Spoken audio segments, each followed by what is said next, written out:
Hey everybody and welcome back. So, Canada made a deal with China. Now what? Now we make money. Canada will move forward and stop following in the shadows of the US, and we will start to make money. Um, there are a lot of people out there that are voicing their concerns with China, which is duly noted, understandable, and well deserved. And depending on the details of the final trade agreement with China, will determine if Mark Carney really made a good deal. But from everything that I can see right now, what he has said, um, we're okay. For example, the main concern is the automotive industry. Right now, he's just brought back what the agreement we had before we imposed 100% tariffs on behalf of the United States because they told us to do it, so we did it. It's only 50,000 vehicles a year. Half of those vehicles have to be under $35,000, and then anything above that will will have the 100% tariff until they start making investments in Canada for production, parts, some sort of collaboration with local suppliers. Then they will need to, or they will be able to sell more vehicles, China-made vehicles, or China-based manufacturing or owned companies here in Canada. That's no different than Hyundai, Honda, Toyota. It'll have the same agreements that all those manufacturers do that came from Japan and Korea. We are no longer going to be following the direction of the US, as we know that we can't trust them anymore. They are no longer a stable partner. So we have to chart our own path going forward in terms of the business world. And Mark Carney is doing a great job. Now, getting back to selling canola seed, not the oil, but agriculture back to China is a good thing. Eventually, we're going to increase our production of canola because China's going to need more. They're a huge population. Maybe one day we'll even start selling soybeans to them because they're not buying it from the U.S. because of their trade war between the U.S. and China. So this will only benefit us. Raw materials.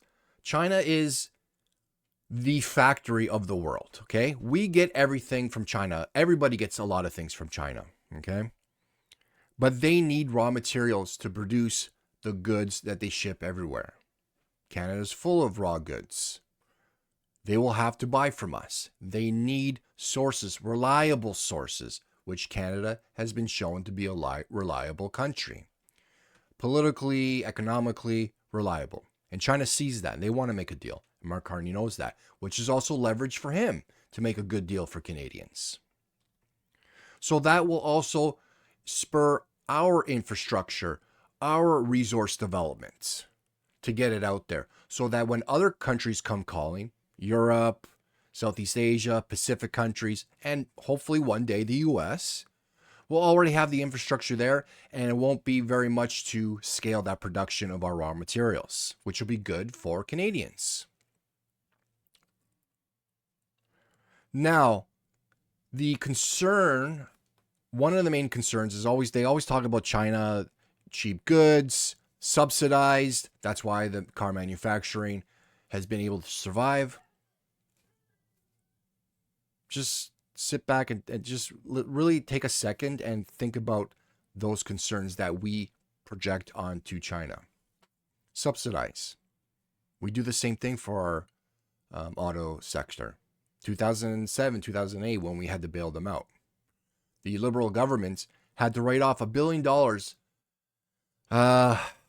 from Stephen Harper's era when he bailed them out to, I believe it was Chrysler, that they couldn't pay back $1 billion.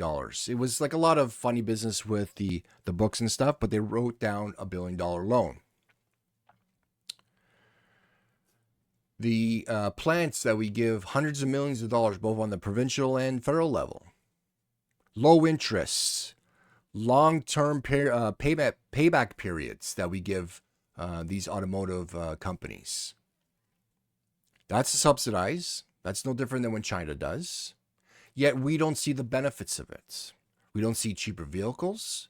We see very few to little jobs that are created. It's more just to keep the jobs that are going. And even those jobs get shipped to Mexico or the US. The Brampton plant, shutting down. They're going to retool it for something else, but there's no guarantees. They asked 1,000 workers to move from Brampton to Windsor. That's not an easy move. And even those jobs are not guaranteed. Okay? The Bright Drop plan for the EV van, shut it right down. So this idea that the only reason the Chinese manufacturers survive is from subsidy, we do the same thing. Quality. China can make good quality goods. They don't just make garbage. They make garbage because we are okay to buy garbage. For example, Apple phones, 100% made in China.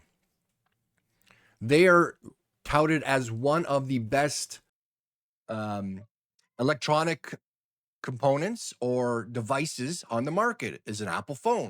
The reason why they're a good manufacturer, okay, the Apple products, is because Apple oversees the manufacturing process. They have a standard. They tell the factory in China the requirements they want in terms of specifications, quality, and everything else. We can do the same thing for anything that comes out of China. But all these importers that bring the Chinese-made product don't care. They want the cheapest, high-margin product they can. There are other manufacturers or companies that produce in China to sell in the North American market that have a higher quality of standard, okay, for their products. But majority of this stuff is junk because they're okay to buy junk to sell to us. Temu, okay, it's all China. Now, if we really were concerned about quality, Temu would not be successful here in North America. So this concern about these Chinese EVs are going to be garbage, no different than the domestic manufacturers. GM, Ford, Chrysler, even Toyota is having problems with their vehicles, with the bearings. And some of their engines have, their excuse right now are the manufacturing shavings from when the motors were built wasn't clear of the motor. And that's why all these crankshaft bearings are failing and seizing up the motor. Lifters from Chrysler. Timing belts, timing chain guides on the Ecotech motor from Ford's, okay? Transmissions. Ford and GM have a 10-speed transmission you can't rebuild. You can't buy parts. A transmission shop cannot buy parts for these transmissions to rebuild it for you when your transmission goes. You have to send your core back to the GM or Ford dealership, and they'll send you a rebuilt from their certified shop. They're even making products that you can't fix anymore. So if I'm going to buy a car that they're really making like a throwaway, where as soon as I'm done paying for it, it's going to fail on me and it's going to cost too much to repair because they're forcing me to buy a new one, I'd rather do that with a Chinese vehicle because it's going to be cheaper. Because they'll at least, same thing, survive until the end of the warranty. There's a lot of manufacturers that deal with China, yet will still produce here in Canada. Like, for example, if you look back here, Edison, okay? It's a company out in BC. New company, very young, but they've been proving themselves. And what their business model is, there's two things, okay? Quality products. Because they're tired, just like probably all of you out there, of buying something and to replace, like on some of their trucks that they run, a turn signal switch is now a module. They have to spend $400. Or even if you want to talk about in the lenses for lights. It's no longer a light bulb anymore. It's all LEDs, but it's the whole, it's the like the whole front lamp. You have to buy a new one, and it's like $700, $800, $900. They have a business model where they want things to be cheaper again and to last longer, so you can repair. You know, right to repair. They have trucks that are from the 60s, 70s that you can still get parts for. Again, back to the turn signal, $20 parts that you can rebuild the truck. So they're manufacturing those type of trucks again for the market, for the logging industry and everything else, oil sands, oil industry, oil and gas. But they're also doing EVs, but they're doing hybrids where the diesel motor is going to be the generator, and it's going to be purely running on electric with electric motors. Okay? They're dealing with China. They're dealing with Europe. They're dealing with Canadian manufacturers. They don't care.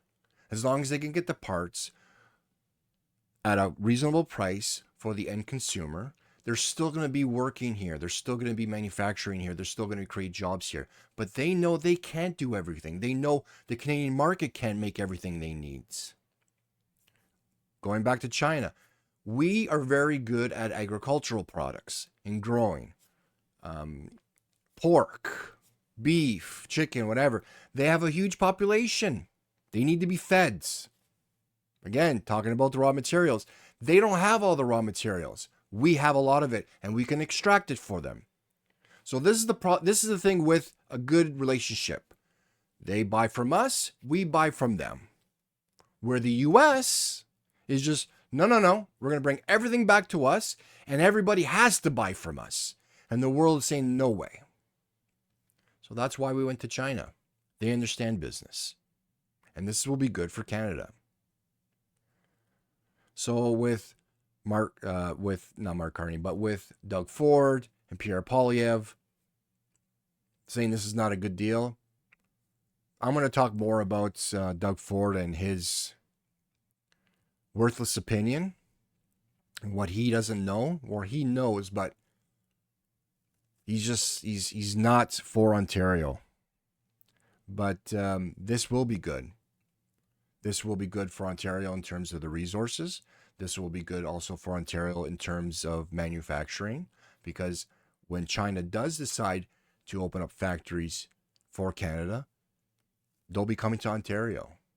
And competition is good. Because we're not allowing China to come in as a competitor, all these legacy automakers don't care on making a better product, don't care on making a product that you can service, that you can fix yourself, and a cheaper product. They raise their prices all the time, and then they justify, well, it's the cost of doing business, or it's the cost of materials and everything else, where a lot of these auto workers aren't seeing a pay increase, or the jobs have been shipped to Mexico. We lost a lot of manufacturing to Mexico. Prices never came down. So I'm tired of these old stories where China is the bad guy and we are the good guys. No. You have two big players on the world stage, US and China, and they're both pointing fingers at each other. They're both equally evil. They're both equally out to screw everybody else. As long as we protect ourselves with a good deal, again, until the final details come out, we'll be okay. We have to make a deal with the devil, either China or the US, but they're both the same. And we're not putting all our eggs in one basket. We're not just dealing with China. We're also dealing with Europe. We're dealing with Southeast Asia, the Pacific countries, eventually making deals with Africa. We'll be fine. And this is the first step into being more independent and not relying on so-called allies and friends. Anyways, guys, that's it for me. Let me know what you think and what your concerns might be with this deal with China, or a deal with anybody else that is coming down the pipeline. Anyways, guys, take care. We'll talk later.